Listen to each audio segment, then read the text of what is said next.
मंडळी हे बघा, हे आहे लक्झेंबर्गचं फिश मार्केट.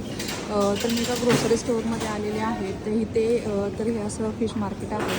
तर इथे प्रत्येक फिश अशी नावं लिहिली असतात आणि त्याचे रेट लिहिलेले असतात. आणि इथे आपण जाऊन एक कुपन घ्यायचं असतं, त्याच्यावरती आपला नंबर असतो. तो नंबर इथे अनाऊन्स केला की आपण तो कोणता फिश पाहिजे तो आपण घेऊ शकतो.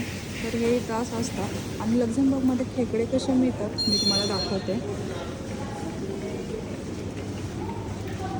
तर हे बघू शकता तुम्ही, इथे खेकडे हे असे असतात, स्टोअर केलेले असतात फ्रीजमध्ये. तर इथे ना इंडियातील एकही खेकड्याचा प्रकार दिसत नाही, ते पूर्ण डिफरंट आहे. तर हे असे खेकडे असतात, अख्खेसुद्धा मिळतात आणि कट केलेले पण असतात. तर हे आहेत कट केलेले.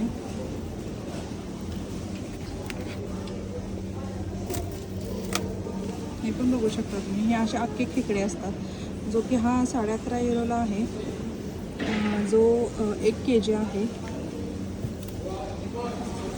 आणि ही कोळंबी आहे बाजूला. तर ही साफ केलेली नाही आहे, तशीच आहे. ही 10 युरोला आहे. आणि इकडे साफ केलेले आहे, जे 6.5 युरोला आहे. तर हे असं मिळतं इथं सगळं, खेकडे वगैरे कोळंबी घ्यायची असेल तर. तर ही काळ्या कलरची कोळंबी आहे, जी 6 युरोला आहे.